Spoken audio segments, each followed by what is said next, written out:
Thabo Mbeki wahoze ari umunyamabanga wungirije wa Leta Zunze Ubumwe za Amerika ushinzwe Afurika yavuze ko yicuza kuba yarashyigikiye ko Felix Tshisekedi atsinda amatora ya perezida wa Repubulika Iharanira Demokarasi ya Kongo yo muri 2018.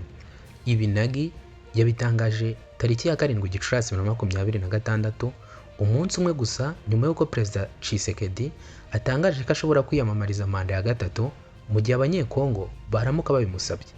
Mu butumwa bwe Mbeki yagize ati: kimwe mu bintu nicuza cyane mu gihe nari mu nshingano nuko nasabye Leta Zunze Ubumwe za Amerika gushyigikira Tshisekedi nk'uwatsinze amatora ya 2018. Natekereza ko azaba umuyobozi utandukanye kandi uzateza imbere inyungu z'abanyekongo. Naribeshye cyane. Nubwo Mbeki yavuze gutyo, ariko aya magambo aje atandukanye cyane nayo yari yaravuze muri 2019 ubwo yakiraga Tshisekedi i Washington nyuma yo kujya ku butegetsi. Icyo gihe yamushimiye nk'umuyobozi wagejeje igihugu ku ihererekanwa ry'ubuyobozi rinyuze mu nzira ya demokarasi, anavuga ko uwo mwaka wari gutangira icyiciro gishya cya demokarasi muri RDC.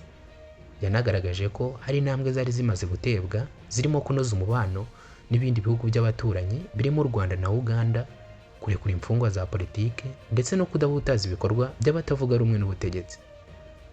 Ubwo yari mu kiganiro cyamaze amasaha arenga 3 n'itangazamakuru ku mugoroba wo kuwa gatatu i Kinshasa, Perezida Tshisekedi yavuze ko ashobora kwiyamamariza manda ya gatatu, asobanura ko bizashingira ku cyifuzo cy'abaturage. Yavuze kandi ko impinduka zose ku itegeko nshinga zizanyuzwa muri referendum. Yanatanze umuburo ko mu gihe umutekano ukomeje guhungabana mu burasirazuba bw'igihugu bishobora gutuma amatora ateganyijwe muri 2028 ataba.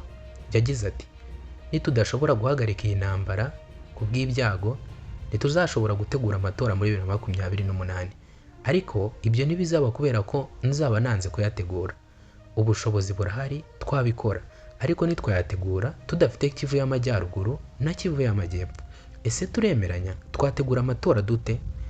Ni ibintu yashimangiye yishingikirije ku rugero rwa Ukraine, agaragaza ko manda ya Zelensky uyobora iki gihugu kuva muri 2019 yarangiye muri Gicurasi 2024, ariko ko yanze ko hategurwa amatora y'umukuru w'igihugu kubera intambara imaze imyaka 4 ibera mu burasirazuba bw'iki gihugu hamwe na Ukraine.